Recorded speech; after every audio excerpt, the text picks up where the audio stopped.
Welcome to the 12-Step Recovery Evolution podcast. Visit recoveryevolution.co.uk for more episodes, helpful resources and links to our social media. Also visit the site for information on how you can attend a future Zoom session or workshop live. Thank you.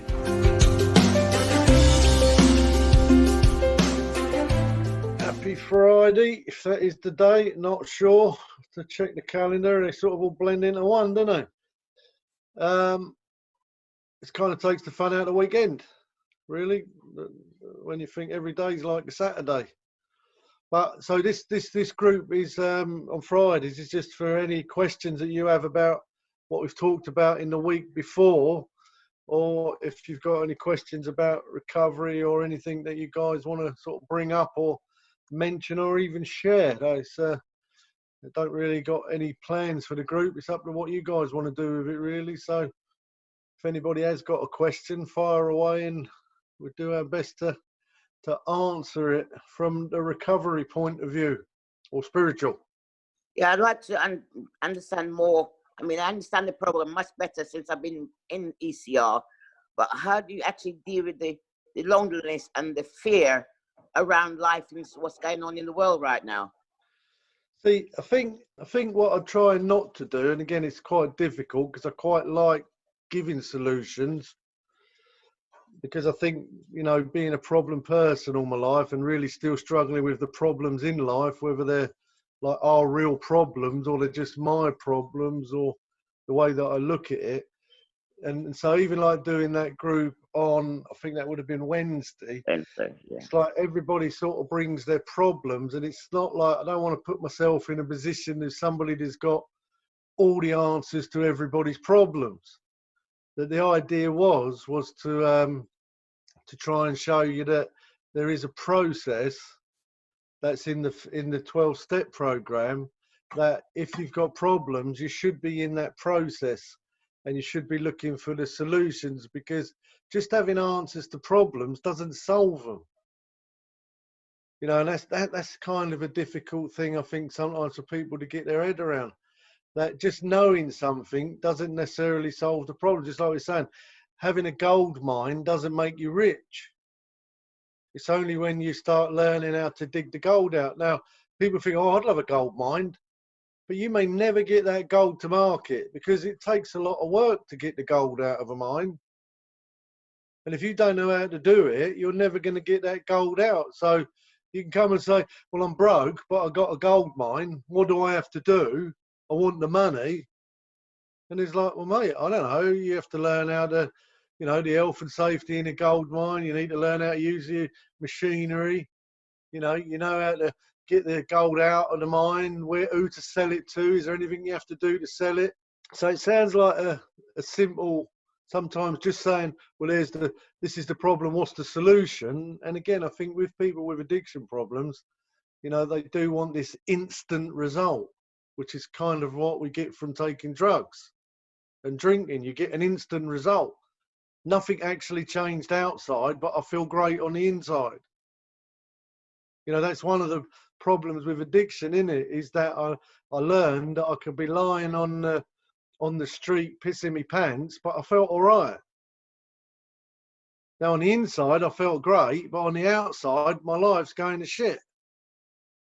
But when you start matching them up with drugs and alcohol, even this is legal drugs as well as illegal drugs or prescribed drugs, that the pain of me not living a very good life or behaving in certain ways is causing me to feel bad on the inside. So if I take painkillers, then I still feel good on the inside, no matter what's going on the outside. And I guess in a way, recovery's kind of proposing that we learn to start resolving them problems on the outside, so we don't have to take the painkiller on the inside. And so recovery is kind of like that. Once you get past that beginning, there's this overemphasis on being abstinent. Again, it's a good thing and it's an important place to start. But it's not the end of the journey, it's the beginning of the journey. And then there's this whole other recovery program that helps us to deal with all these other areas of our life. So, So when you say, you know, Val, sorry, that I'm lonely, there could be lots of reasons for that. You know, it's like when people say, I just want to be happy. Well, usually happiness isn't just one thing. I mean, people like, you know, I'll be happy when I get in a relationship. Well, we all know what, you know, when you get in a relationship, that don't make you happy. It might for a little while, but now you've got things in that relationship you need to address. And then you think, oh, when they stop doing that, I'll be happy. And then they stop doing that, and then they start doing that. And then you think, well, when they start doing that, I'll be happy. And when I get a new fridge, I'll be happy. And you get the new fridge and you feel, oh, I am happy now. 10 minutes later, you're like, oh, I don't feel so happy now. I've just noticed that there's a hole in the carpet. So I'll be happy when I get a hole in the carpet fixed. And that path, you can go on forever. But at some point, you may think, actual fact, the problem of me being happy isn't on the outside. Some of it is, but there's some dissatisfaction on the inside. So again, it's not just easy to give people answers to their problems. And I think that's where society, honestly, I believe this is where society goes wrong. Giving a homeless person food isn't necessarily solving their problem. It just isn't. Giving people food in food banks isn't necessarily solving their problem. Because I want to be able to say to people, well, why haven't you got any food? I got food. Why haven't you got any food? Now, there could be lots of reasons not to have food. And some of them can be just complete misfortune. That I've just had such bad misfortune that I've got no food. But I'd argue that's probably not the case for most people. For one, what level of education do you have? Now, I know people, oh, it's a bit judgmental. It's like, well, not really, because if you're going to have a decent job that's going to pay you well, you've got to have a reasonable level of education. So not being judgmental, it's realistic in this world, isn't it? Well, I can't get educated because of this problem. It's like, all right, well, then we need to move that problem out of the way. Because we know that if you're going to get a good job and going to get a decent income, that's not just going to happen. There's certain things you're going to have to do. You're going to have to learn, you know, people who don't get up in the morning don't, and even they may have a great level of education, but if you don't get up in the morning and get to work, you're going to lose your job. You're going to probably end up at the food bank. But giving you food ain't going to solve the problem. Learning to get up in the morning is going to solve your problem, or finding what is it. And then they might say, these are all just examples I'm throwing out there, that people might say, oh, well, you know, I'm playing video games till 3 in the morning. Well, it's like, well, why are you playing video games? Well, because of this. And you have to keep going back till you get to the root of the problem, and the evidence that the problem's been resolved is the fact that they go to bed at a reasonable time, they get up, they go and earn a living, and they don't get run out of money. They don't need to go to the food bank. So there's lots of reasons why people are in the situation that they're in, but they're all could be in the same situation for different reasons. So, you know, I kind of feel society has this idea that, you know, one solution's going to solve all the problems, where I'm more of a person that's like saying, look, if you're struggling, because I've learned through the 12-step program, I've learned working with all these people that have, I think addiction is identical problem in everybody, but then you get this outside circumstances that can change from person to person. So when you're doing infantry, you're trying to look at what is it in you that is blocking you off. And so if you'll use the example of I'm lonely, it's like, well, what is actually causing that? Because there could be lots of causes for that and things that you may have to change. I mean, I don't get bored. I mean, I don't ever remember being bored. Because it's like, my trouble is, it's like, there's so much to do. Even when I'm sitting in my own mind, on my own in a chair, there's so much in my mind that I want to think about. I don't have time to think about everything. If you get to know me, one of the things you'll probably notice is I don't want to think about that right now, because I realise I've only got a certain capacity to think. And when you're like a director of a rehab, people keep asking me questions, and then I have to think about that while I'm trying to think about that. So, you know, I've learned, funny enough, big part of my job is actually thinking.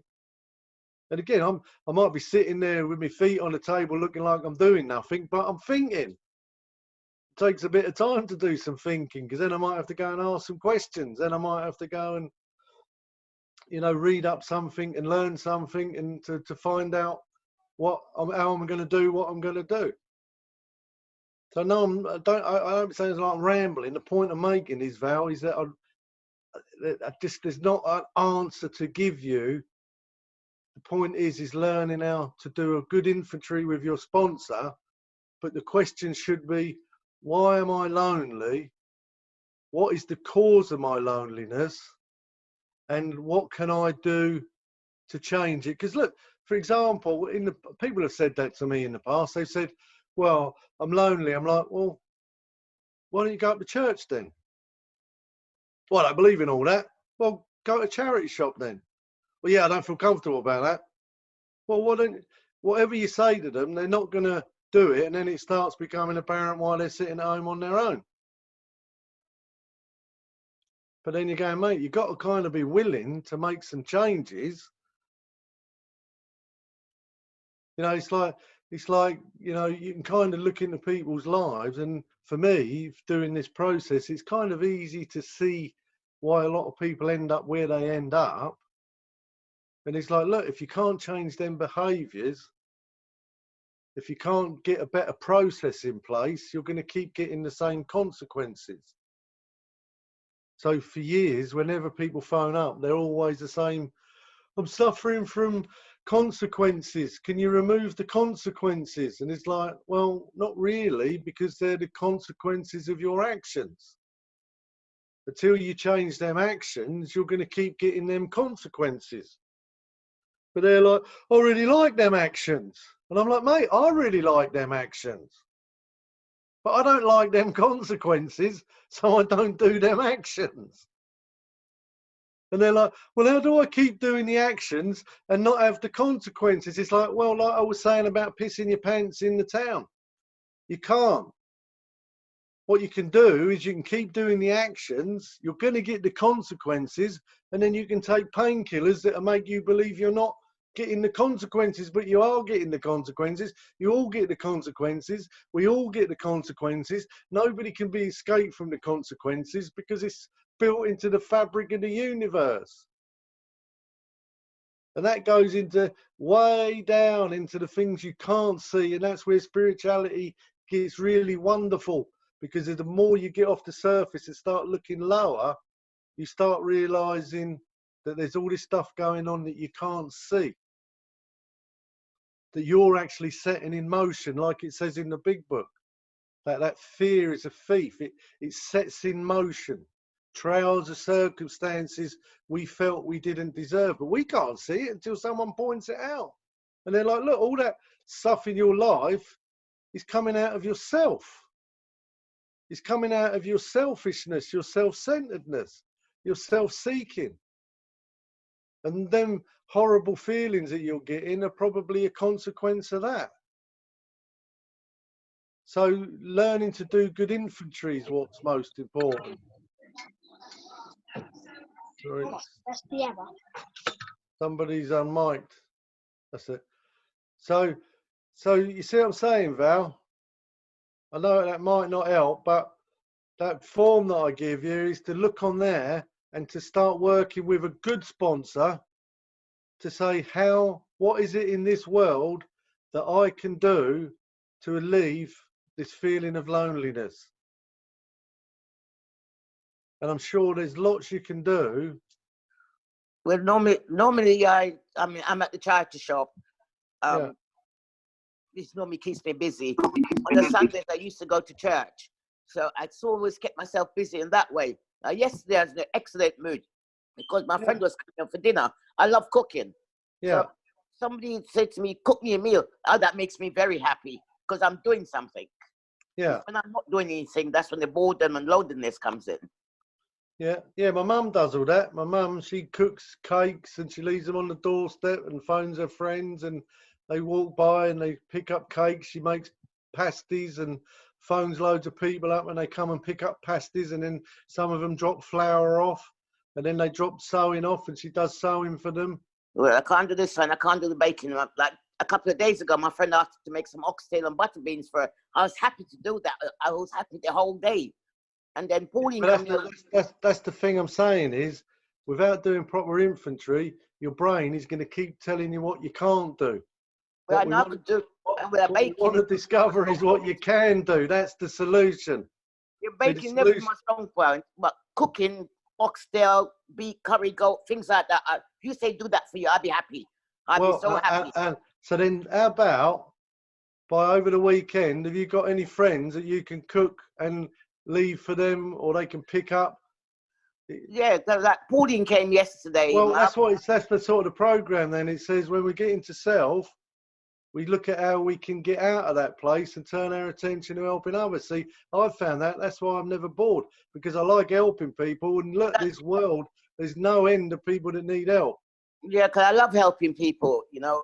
Oh, well, so think then how you can use this time to stop thinking about yourself and start thinking how you can help others. Then you start lifting, the boredom starts lifting. Yeah, but I mean, they called me from the charity shop yesterday. They're to reopen by the 1st of June. So I'm hoping that's going to happen, because that will be one of my boredoms. Yeah, cool. But you see the point I'm making?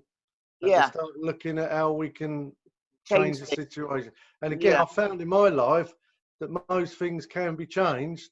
Some things can't be changed, but then I have to stop trying to change it. And then the moment I realise that and accept it, then that stops causing me suffering as well. Yeah, That's such a wonderful program that we do infantry, and it helps us decide. I mean, it always comes down to that: is what do I need to change and what do I need to accept? And if I need to change something, then there's usually things I need to learn that I don't know, and that's when I have to go and get books, or go and speak to people, or go and on a course, or go, on a workshop, or go to college, or watch stuff on YouTube. It's usually something that I need to learn, and then I humble myself. It allows me to learn it, and then when I learn it, my situation changes. And again, for me, the evidence is why I like the 3 columns. I mean, on the one that we kind of do in our workshop, I put 4 columns in it, because the 4th column is we want you to put the outcome in it, because the outcome becomes the goal. And I'm not gonna stop my journey until I get the outcome. See, I've learned in my life that even though I have a goal, the goal might be far out of my reach, and I might have to go through many different processes before I'm able to get that process. But if I keep my mind set on the final goal, and then I go through all the many different journeys, like people might say, "Oh, my dream is I dream about having a coffee shop," and it's like, well, you can't just have a coffee shop. There's a lot you need to learn to have a coffee shop. You need to learn about staff, management, coffee, cleaning, health and safety. If you don't learn all the important stuff about to run a coffee shop, you may get a coffee shop, but it won't be a very pleasant experience, and you won't keep it for very long. But if the main event is the coffee shop, and you're willing to take the coffee shop without the process, then it's not going to be a very good coffee shop. Again, it's always coming back to that realistic. You can have really big dreams as long as they're realistic, but then time is going to take a thing. And again, I found with people in addiction, they very rarely have a realistic idea of time. I even say jokingly that book, The Power of Now. I say that's not a really good book for drug addicts and alcoholics. I'm going to write another one, because I don't think now's fast enough. I'm going to call mine The Power of Right Now, because they seem to want everything right now. They're not willing to delay the gratification. They want gratifying and satisfaction now. They're not willing to delay gratification. And that's a big problem with people like us, that some gratification comes after a period of difficulty, a period of suffering, and a period of hard work. And then we're like, well, I don't want all that stuff before it, keep it. And so, this is something that you learn by good infantry, that for me to be in relationships, in my personal life and in business and in family and friends, that there's certain things that I need to have let go of, and things I need to improve about myself. I need to give, like we talked about, and I think next week's really going to be more about that, is being able to give better value to the people in my life. And obviously, the more value you give, the deeper and the better your relationships become. But again, there's a lot to that. So I hope that answers your question. Val, who's next? I've got Tracy, and then it's going to be Jodie. So I'll go to Tracy first. Morning. Got a bit of fear around this, really. I just really want to share what I think what I got out of this week, really. The fears thing, obviously, and I'm doing my step 5 fears. And anyway, so just this is what sort of went on for me. Sort of, I went to bed last night. I'd done inventory, which I thought I'd done really, really well personally, but maybe I didn't after what Lester's just said. But you have to learn, don't you? And I had some fears, right? Obvious fears, really. I sort of, to be fair, shared them with James, you know, and then that's not going to do it, is it? Do you know what I mean? Not only is it selfish, but, you know, he can't fix them because they're my fears. And I woke up in the middle of the night and, you know, I'm sitting there trying to think about them and work them out. So I woke up this morning, I still got the same fears, you know, and then I realised, you know what, they're your fears. So I remember, like Lester saying, to go through the process. So, you know, the obvious process, I do my awakenings, which I do every morning. But I didn't do them any differently. But when I read the awakenings, and when I read Just for Today, and when I read the prayers I was reading, as much as it was a bit selfish, it was like asking for guidance to get over this fear. Look at my defects that are causing these fears. And actually in the daily reflections, it was look at your defects. And then when I asked God to, like, just guide me how to deal with the fear. Where do I need to go? How can I resolve it? And in my reading, it was like, you know, go to people out there that can help you. So, yeah, all right, my sponsor, but, you know, other people that are involved in relationships, other people that understand codependency, which I know I suffer with really badly. You know, some other people have been helping me a lot this week. And I don't know, I can't explain it to you. I just got a lot of peace around it, and it just made me feel, I don't know, I just got something from it, and I'm not fearful of it now. I've got some sort of idea of where I need to go and what to do with it. And also the realisation is, like, it's not going to happen overnight. I've only got to do it today to my best ability. And then again, you know, tonight, look at that inventory and see if what I've done was the right thing to do to help me, and then start again tomorrow. I don't know if any of that made any sense to anybody, but that's the best way I can explain it. Well, what you was just saying there, let me have a quick look.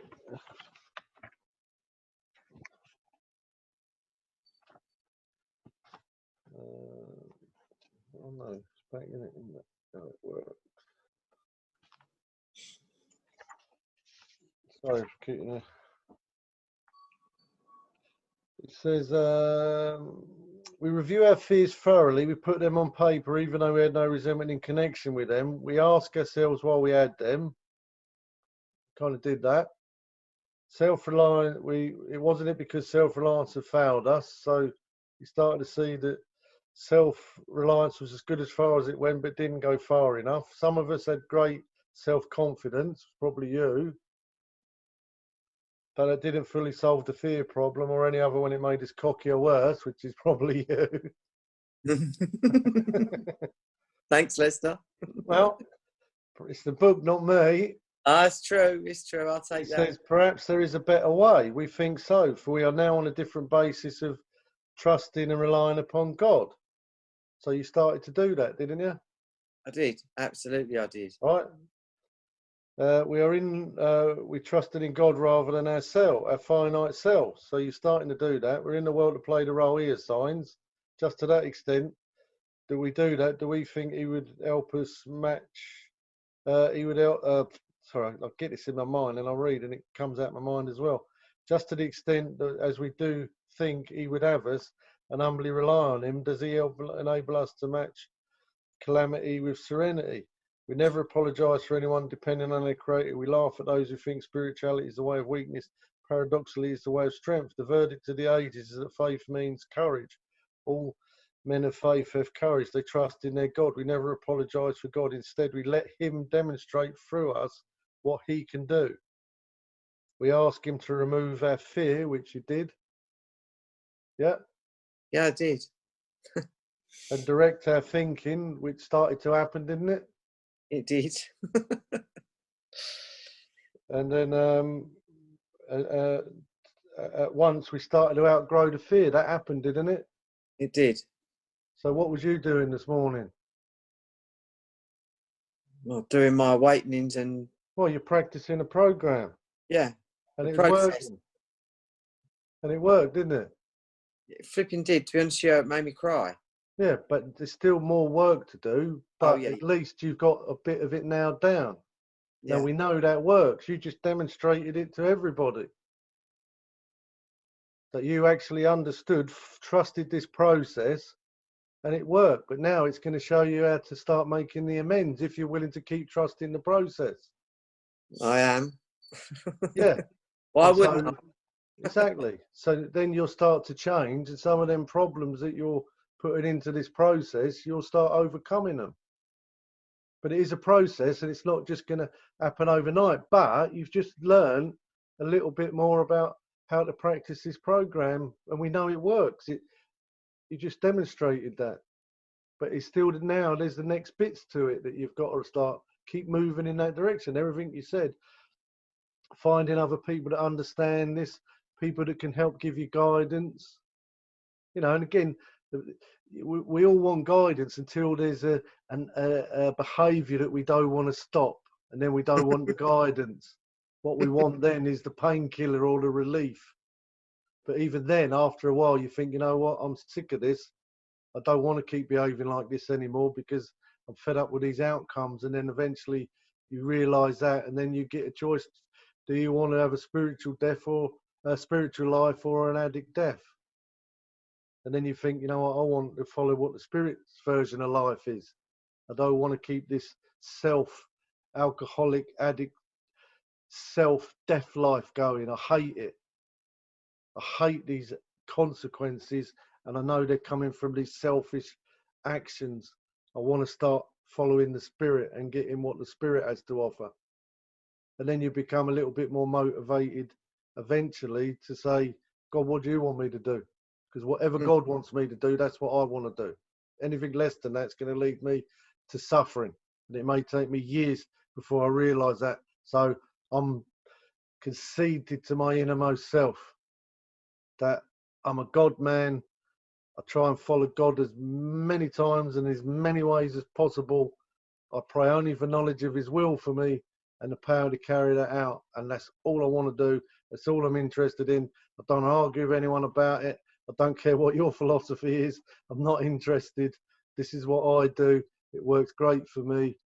And if you want to help me do this, then wonderful. I'll phone you up. If you don't want to do this or you want to argue with me, leave me alone. I'm not arguing. No, but I'm saying, so it's No. working for you. So now you've got to start looking at the corrective measures, because again, infantry without corrective measures is pointless. But there's going to be corrective measures, and you know they're going to grow and grow. There's going to be a lot of things that you're going to help to develop you, especially out of the codependency. Codependency is like an invisible enemy. It takes a long time to be able to actually see that. I'm pretty sure if I did these groups like we're doing now and we just focused on codependency, it may take like 2 years to get everyone to understand what it actually is, like in a complete way, because there's so many blocks in you that are actually stop you from. It says don't pass this way. That most of that pain and uncomfortable feelings we have is actually a good thing. It's actually saying don't pass this way, because if you pass this way, you're going to get the truth. You know, it's almost like the disease, or I like the word devil because it fits for me. It's like he's always there making you suffer, because he knows if he can make you suffer and you're selfish, you're not going to want to go through the suffering, so you're not going to get to the truth. The truth's on the other side of the suffering. It says in all the spiritual teachings that pain is the touchstone of spiritual growth. I don't like pain. That's why I take painkillers all my life. And it's like, yeah, but you know what? If you don't go through some of that pain, the pleasure that you're looking for And what you're really looking for is on the other side of that pain, but you're going to have to go through it. You ain't going to have to go through it alone. And so, you know, I've learned that in my life, that the more I'm willing to go through the pain, then the more I get to the other side, and I find myself on the other side of the pain. The pain keeps you from yourself, because the pain is yourself, but it's a part of yourself that you're constantly rejecting. And so really, without guidance, and, you know, it even says a solitary self-appraisal is not going to be enough. We need somebody that, you know, that understands, look, you need to go along this process. It's going to be difficult, but you need to stay in there. You need to stay in there, especially with the fear. It's like you've got to keep feeling that fear, but do it anyway. But then with the direction, then the fear starts to lose its power over you. And so does codependency, so does resentment, so does all kinds of problems start losing their power over us when we stop empowering them and start actually become willing to experience it and start breaking it down. So I'd say then, well done. Thank you for the demonstration about the work of 12-step program. Well, it's nice. It's just lovely to feel that I've got something from it, and obviously that it's, you know, that's what sharing's all about at the end of the day, isn't it? For someone else to get something from it too. And if you keep practicing it, you'll get better and better and better at it, and it'll become a working part of your mind. And then you can help other people learn it, just for the simple fact, if nothing else, it works if you work it. Because you're worth it. Not just a catchy little thing we say at meetings. It's actually a statement of fact. Thanks a lot. Jodie's next. Thank you. Hold on.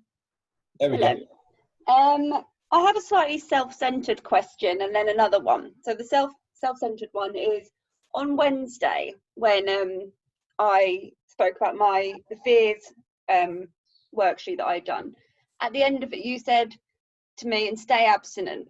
Did you mean from men and relationships, or did you mean from alcohol? Because my self-centered head was thinking that you thought I was on the brink of a relapse.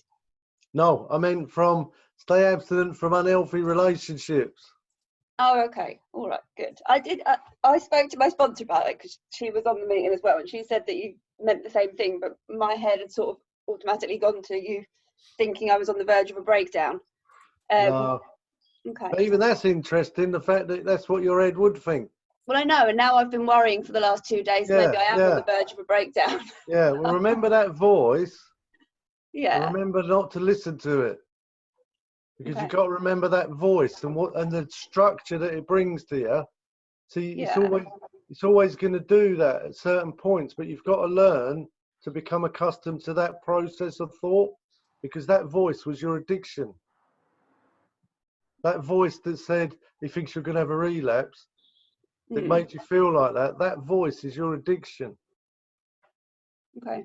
That's the voice you've got to learn to listen to and shut up as quickly as you can. Okay, thank you.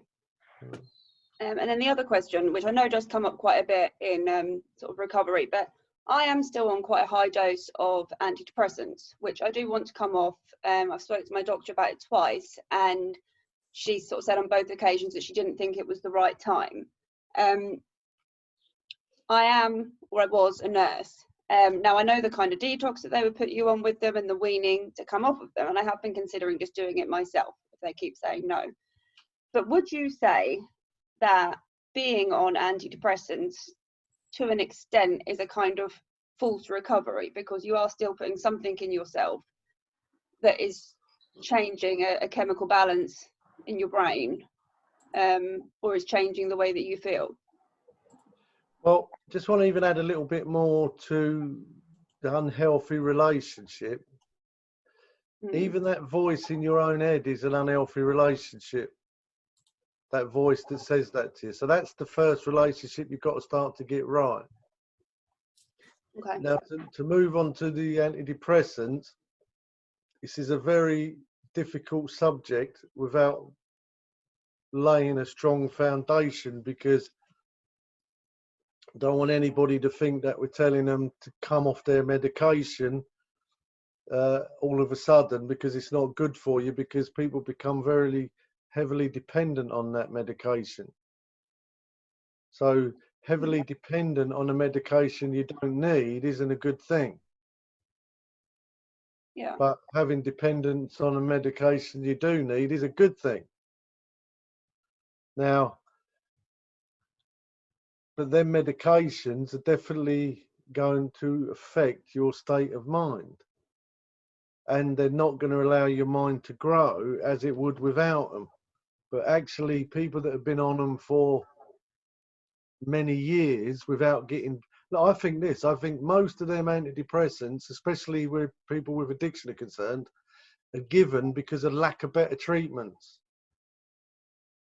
Yeah. So you go in a doctor's office and in a very short time, he diagnose you with an emotional or mental problem when really they're not even trained psychiatrists. And then they're going to give you very high-powered medication that's really not meant for you to spend the rest of your life on. Mm.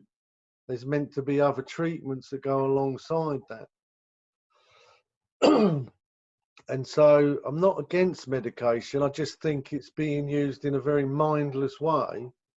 Now, even if they said that to people, say, look, what would really help you is a lot more emotional support, you know, some more therapy, you know, some more exercise. I mean, do you mind me asking how long you've been on them? About 5.5, 6 years, but it actually, they got upped the dose. When I went into my final detox, they said to me, do you want to come off them completely, or we can up them? And of course, at the time, I asked to up them, but they tripled them, and then I've sort of ended up stuck on that dose. Right. Has anyone asked you how many cups of coffee that you drink? Yes. What, in doctor surgery?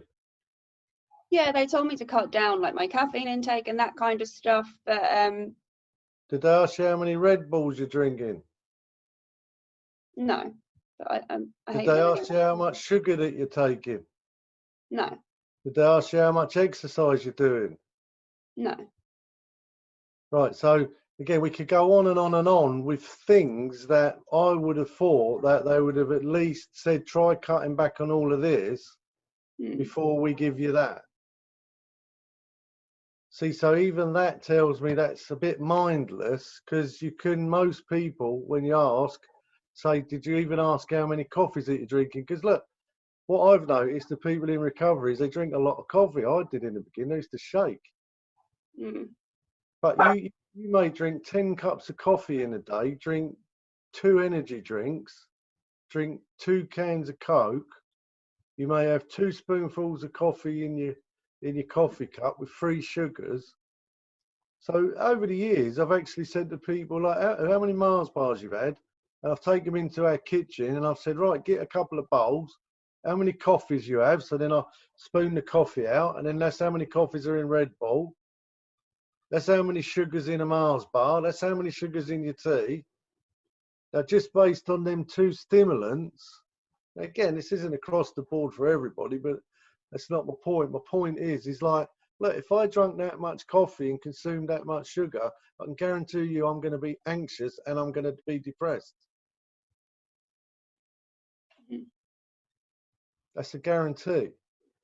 Yeah, like I was quite surprised when, because it was in an addiction dependency unit that tripled the dose, and at the time, you know, I was only a couple of days into the detox, and I think offering anyone with addiction to get off their meds or up them, at that time I just wanted to up them because I thought it would just stop me feeling anything, but then I've ended up sort of stuck on them now. Well, I think that's kind of where I was going with that. Again, it's like, I'm not against it. What I'm against is the mindless side of it. So to saying to people, look, because we can't give you better treatments, we're going to give you painkiller. Yeah. But really, you need to go and seek them better treatments. Because when we can find the source of the pain, look, again, if you've got like, you know, a chemical imbalance in your brain, which most people don't have, See, most people come and say, oh, I've got depression because I'm taking antidepressants. It's like, well, I think we need to qualify that you're depressed doesn't mean you've got depression. Depression, I'd see more as this like a mental, as a chemical imbalance in your brain that has nothing to do with nothing. It's just you're something wrong in your chemical makeup. And then the antidepressant rectifies that problem. So for them people, the depression is the chemical alteration of the brain, that their brain is being chemically altered by the depression. So when they take the antidepressant, it chemically alters their brain back to the parameters of roughly a normal brain. But when you've got a normal brain and then you take a drug, the drug chemically alters the brain. See what I'm saying? So it puts you in a chemically altered state because you didn't have a chemical imbalance to begin with. So if you've not got a chemical imbalance to begin with, why am I giving you a drug that alters a chemical imbalance? Now, you have got a chemical imbalance in the sense of you're not producing very much serotonin. Now, it's not that you're not capable of producing it. It's just the mental thought process you have is not producing enough serotonin. So your brain's capable of producing serotonin if you learn to change the way you think. But when you think like an alcoholic and think like an addict, it's not going to produce much serotonin. It's called hedonia, and it means you get like a pleasure deafness. You're not happy.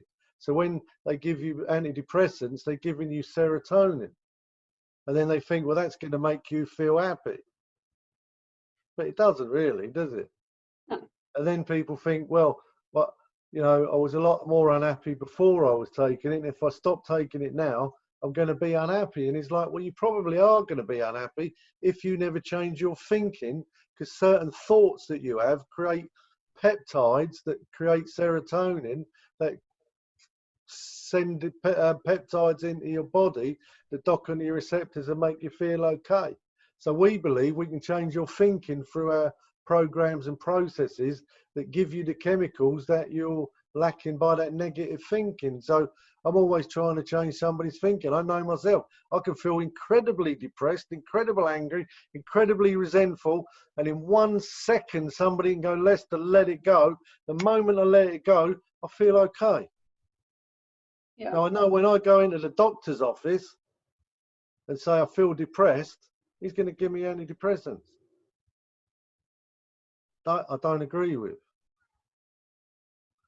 So based on that reasoning, it's to say you need to find somebody, get a good therapist and a good doctor. Okay. Thank you. And start work and a good program. And as you start working on your program, but again, if you're dependent on that medication, there's that bridge. You've got this bridge from being on medication where your brain has to come off of it so it can start reproducing and change your thinking, so you start getting the good chemicals. So that's the thing about prescription drugs. They're so powerful and so highly addictive. I'll say this, that we can get someone off heroin in 10 days. It takes like 6 months to get them off of the Valiums and antidepressants, and then the journey kind of begins at the end of 6 months. And they're banging their heads off the walls because it takes so long for their brain to pick up naturally to be able to start producing enough serotonin for themselves. And that's quite a difficult journey. And without the right support and enough support, you're just not going to get through. That's kind of what makes recovery work. That's kind of what we're saying. It's not just having a program, it's also having a good fellowship around you that know the program, that can give you the support. Because again, one of the things we can do as human beings, we can support each other's brains. But when got strong recovery in my mind and somebody phones me up, then I use my mind to try and talk recovery into their mind. And if they trust me, their mind opens up. They give themselves to my thinking or recovery thinking, and their brains open up. So, you know, when we learn to listen to each other and have a good recovery, we can support each other's mental health. Or you can do the reverse. If people just want to talk about drinking drugs and what it used to be like and how much I smoked and who I smoked it with, you just keep promoting the illness in their mind. But when we start actually talking about recovery, we start creating an environment that supports the development of recovery. And so get good recovery around you, deal with some of them issues, get yourself in a healthy place where you're exercising and eating right and cutting a lot of that stimulants out of your life, and then start reducing with the aid of the doctor. And it doesn't matter how long it takes, because some of it's going to be pretty uncomfortable. But you know, when I'm helping people do that, I like to sort of bring them down.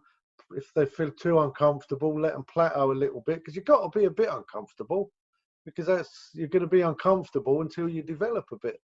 That's the trouble when you come off drinking drugs. When it kind of puts her in, let's say that's your nervous system, and it's like a hair, and it pings, and as it pings, it gathers information. That's what your nervous system does. It's kind of collecting information. But if it's super sensitive because it hasn't developed, you're going to be like a super sensitive person. And then when you actually go through life and have experiences, it kind of puts a natural insulation on your emotions. So your emotions can still feel what's going on in the world, and it can still gather all the information that it needs for you to gather so you can respond. But it's not super sensitive. Some of our senses are super sensitive, and some of us are, really sensitive in certain areas, but that's because we're gathering good information. But when you've not developed a good coating on your nervous system through dysfunction or whatever you've been doing, and then you go to the doctor and he can see you're super sensitive, he's going to give you a painkiller which puts a synthetic insulation on your nervous system. It pain kills you. And now the goal is you've got to remove that painkiller slowly so it can start pinging that nervous system again. And then slowly what replaces that, and this is what the bridge to recovery is, the bridge to normal living, is that as we're allowing that slowly to ping, your nervous system is then starting to naturally develop its own insulation. And then you become less sensitive as time goes on. So that's the gap now you've got to work on. How do I remove the synthetic insulation just enough to allow nature to start making me less sensitive? But it means there's a period, the bridge to normal living, it can be a little bit uncomfortable. But like we said, the touchstone to spiritual growth is a bit of discomfort. If we allow that discomfort and stop trying to painkill ourselves, then we do grow a healthy amount of insulation and a stronger nervous system, and then we can start coping better with life. It's a funny thing. I was just talking to a couple of people yesterday, but they're like, and I feel the same myself. It's like, God, it's being at home. He's like, I just don't feel like I'm usually peaceful in my life. And I'm like, well, at home on your own you are. But what about when you're out there dealing with the world and other people? They're like, well, that's a bit different. And I'm like, yeah, because that's taxing your nervous system. And so most of us, I notice in addiction, because can have a very underdeveloped nervous system, is that we try and then avoid things in life.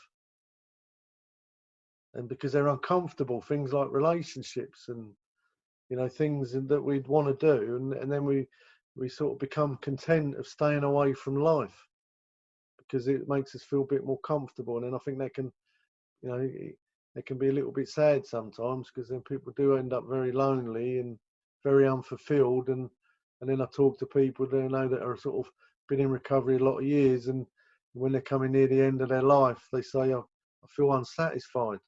And I think that's such a sad thing for me, because I feel satisfied with my life because I've had quite an incredible life. I feel that when people get near the end of their life, I know they've only got one life, and they felt that they haven't done what they wanted to do because they were just trying to be safe and comfortable, or they didn't have the ability to fall in love and things like that. But then they feel that they weren't satisfied with their life. And I think that is such a state of affairs, because I believe in my faith that God said he wants me to be satisfied with my life. So that's an important thing. Satisfaction's important. We all want to be satisfied, don't we? Kind of what we're all looking for. And there's nothing wrong in that. There's nothing wrong in expecting to be satisfied in your relationship, in your job, in your house, with yourself. You know, it's important to people. It's important to God. So a bit of a process, but we probably have got a doctor that started working for us that you may have to pay, but it may be good to talk to her. She really is a psychologist, and she's a treatment. She understands addiction, and she may be somebody good to talk to that can give you a good process along with working with therapists. Okay. Thank you Because so much. doctors are not trained in that. They're trained on putting you on. They don't know how to get you off. They hate it. It's crazy. Okay.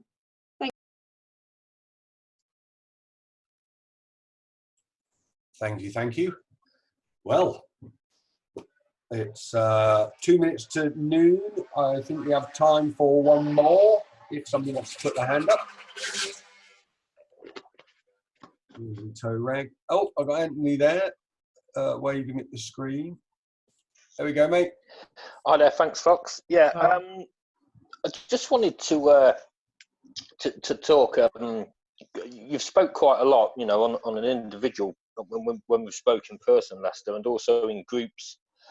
10 years ago, when I had 5 years of good recovery and a really good approach to it, but it kind of tapered off into a superficial approach, and I paid the consequences for that and began drinking. Which was never my solution to my problem, which my point is the problem now, as I understand it, for a very traumatic experience, is a spiritual malady. And I see that resentment and fears and anger and all of these are a manifestation of that spiritual malady. And I came up with this over the last maybe few months, if not a couple of years, that I came to realise that it's quite a strong statement, but I'm just tormented to be in this skin. I'm tormented by existence, which is quite a strong thing. And if someone had said that to me 10 years ago, I'd be like, I don't really understand what you mean by that. But it took me a lot of years to realise that that's how deep the spiritual malady goes. Is it normal for it to take so many years to come to that deep realisation, if that makes sense? No, you've got to be really stupid.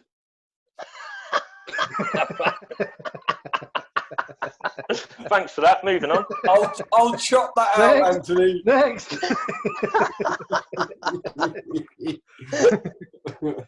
Well, I think that's not true. I was obviously joking then. Yeah. I think what it is, mate, again, this is the only way that I can see it, is that what you're talking about then, it's about a deep relationship.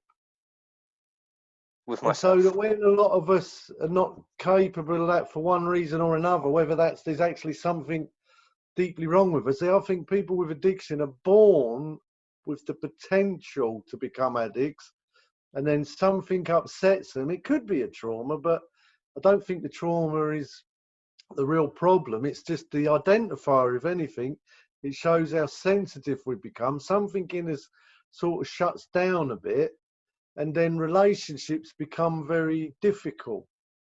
And then, but ultimately we become separated from our core, because I think having a healthy development would actually make the connections, you know, if your parents really understand about themselves and about life and about probably God or the universe, or, you know, just your human spirit, they would help you make kind of healthy connections. So I think that for people that especially come from dysfunctional kind of backgrounds, that saying, look, the fact that you're like this is you're not having a very healthy relationship. That's what the separation is.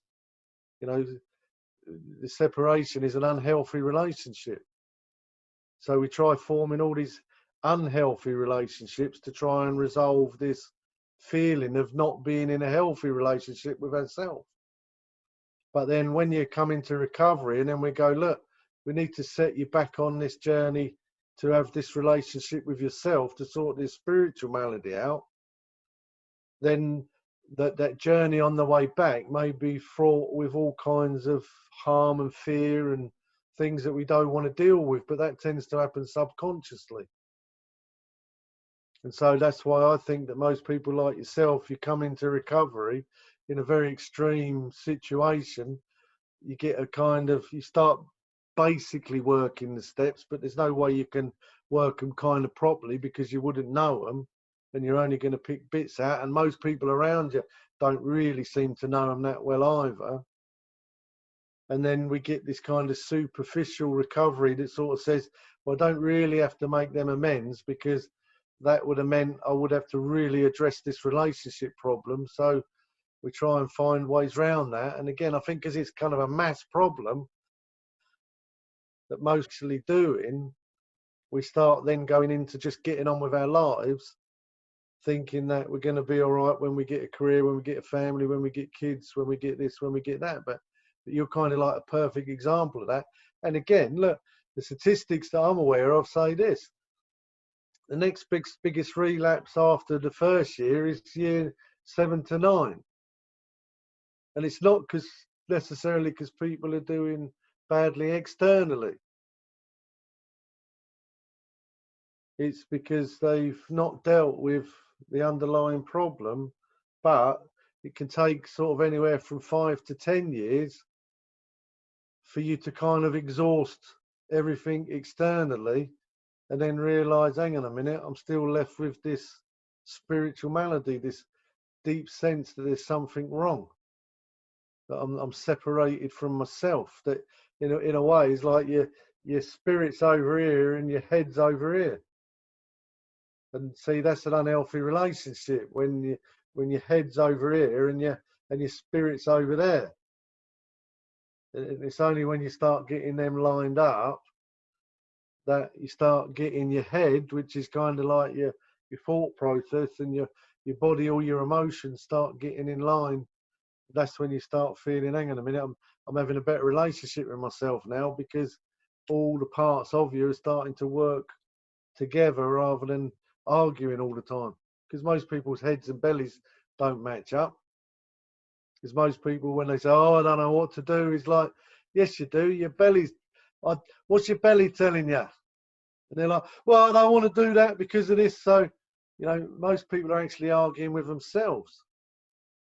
A lot of the time when you're doing this program, you're just trying to tell me what to do. It's like, mate, I promise you, your gut is telling you the same thing.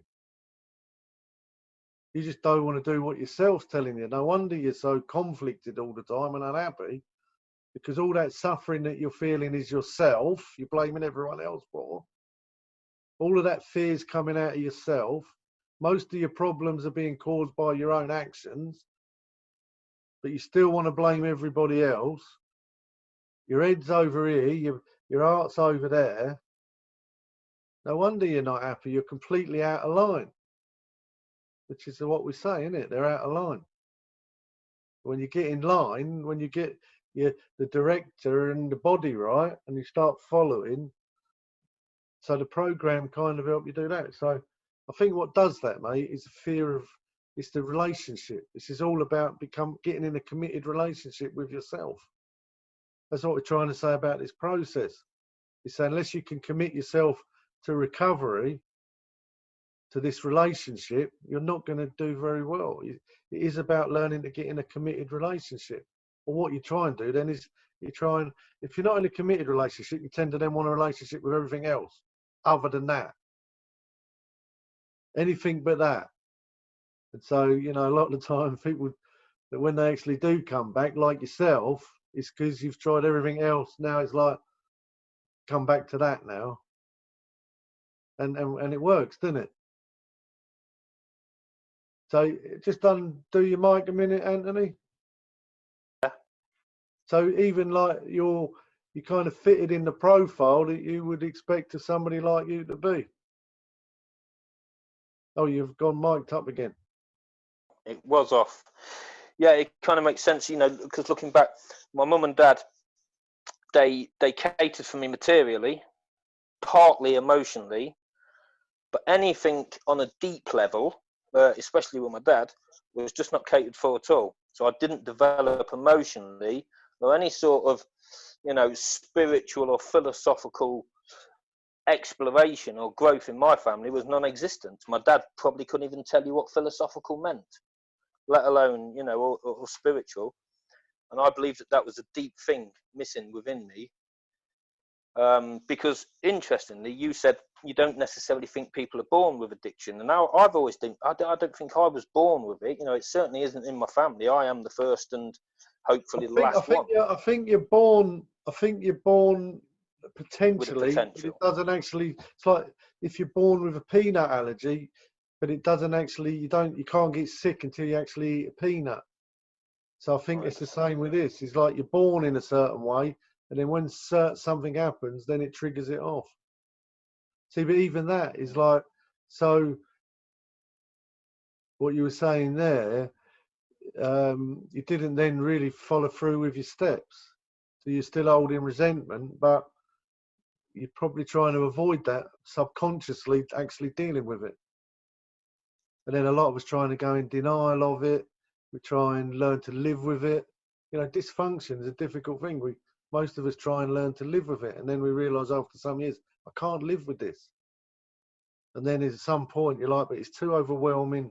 This is too overwhelming to fix, because it just doesn't affect me. This is everyone around me is going to have an effect on them. So we try an easy, softer way, and then I think you get to the point. It's like, man, I need to try and I need to try and recover from this. I can't live with this anymore. And I think that's when you really start getting into so again, it's what I'm saying about people thinking not drinking is the event, because then they miss, there's this whole process with all this other underlying issues. But if they think not drinking is the main event, they think they're all right when they're not drinking. But it's like, no, that's just the symptom of the underlying stuff. And then they start trying to live with all their dysfunction. And it's like, you know, it appears like some people are kind of getting away with it, but that's one of the things of being around recovery for like 3 decades. You watch what happens to all of them people. And a lot of them get really ill. They don't all drink again, but they get really ill, really depressed, really unhappy. They live on their own, a lot of them, or they live in really grumpy relationships because they're still suffering from the mental condition that's never been treated, because society hasn't really got its head around it yet. And you know, that's kind of what happens to people like you. But the thing is, it does take that good 10 years to get to that point where you got to. So, and then you come back to the program, start doing the program, and then what happened? Well, yeah. So I don't want to. I don't even want to. I certainly feel better, but it's interesting on the point of I'm generally not that happy, but I've been happy, and I realised that it's temporary, it's fleeting, and it's just because of an external event. But what I have got over the last few weeks, when I rang you just after Christmas, is just a feeling of relative stability and a subtle joy of life again. And I'm okay with that. I don't really want a lot more than that. And there are some very weightful resentments that I have to deal with. Yeah, and again, I think you'd find it hard to find anybody that's actually feeling happy at the minute for any long period of time. The world we're in at the moment, isn't it? Yeah. All right, cheers, mate.